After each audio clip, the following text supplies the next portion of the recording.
Assalamualaikum warahmatullahi wabarakatuh. Perkenalkan, nama saya Kori Aulalia.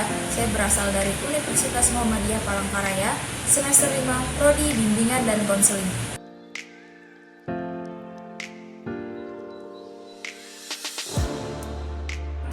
Gangguan somatofom adalah gangguan yang terjadi pada keadaan atau kondisi tubuh individu yang diakibatkan oleh stres yang berlebih, dan gangguan ini tidak dapat dijelaskan secara medis.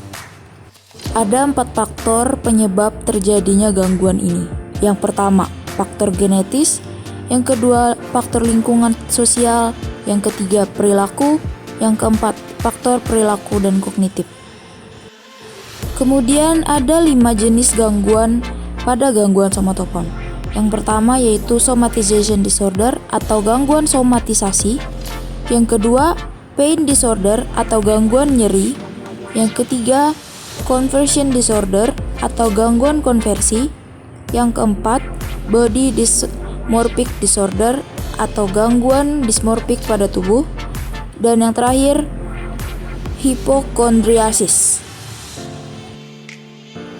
Untuk penanganan pada gangguan ini biasanya dilaksanakan terapi. Yang pertama, terapi kognitif dapat digunakan untuk mengatasi ketakutan.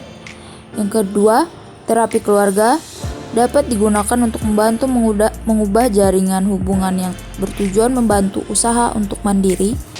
Yang ketiga, training asersi dan keterampilan sosial digunakan untuk melatih secara aktif melakukan kontak sosial seperti mendekati, memulai pembicaraan, dan lain sebagainya. Kemudian yang keempat, berkomunikasi dengan dokter. Dokter berperan untuk meminimalkan penggunaan berbagai tes diagnostik dan pemberian obat. Kemudian yang terakhir, biofeedback, yaitu mencakup pengendalian terhadap proses-proses fisiologis di mana efektif mengurangi berbagai pikiran yang merusak pada para pasien.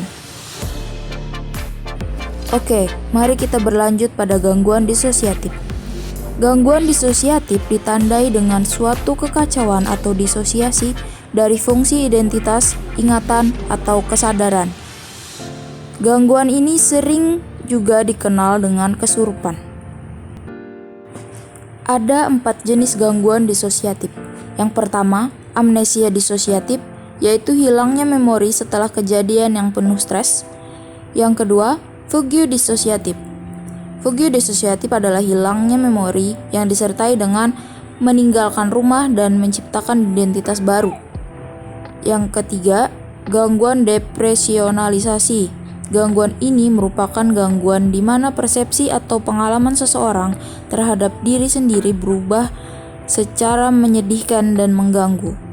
Yang terakhir, gangguan identitas disosiatif, yaitu gangguan yang terjadi di mana seorang memiliki 2 atau lebih kepribadian yang berbeda atau kepribadian pengganti. Belum diketahui pasti penyebab gangguan disosiatif yang berasal dari faktor biologis. Namun, terdapat beberapa faktor penyebab gangguan, di antaranya faktor lingkungan sosial, behavioral, serta faktor emosional dan kognitif. Untuk penanganannya sendiri, terdapat 3 pendekatan, yaitu yang pertama, pendekatan psikodinamik bertujuan membantu orang dengan gangguan identitas disosiatif mengungkapkan dan belajar untuk mengatasi trauma anak usia dini. Yang kedua, pendekatan biologi. Orang dengan kepribadian ganda sering menderita kecemasan, depresi, dan masalah lain yang dapat diobati dengan obat seperti antidepresan. Kemudian pendekatan terakhir yaitu pendekatan perilaku. Teknik ini telah diterapkan untuk pengobatan orang dengan kepribadian ganda. Kohlenberg menyimpulkan bahwa kepribadian ganda adalah pola respon yang dipelajari yang kinerjanya terhubung dengan kontingensi penguatan. Sekian video dari saya. Mohon maaf jika masih ada banyak kekurangan.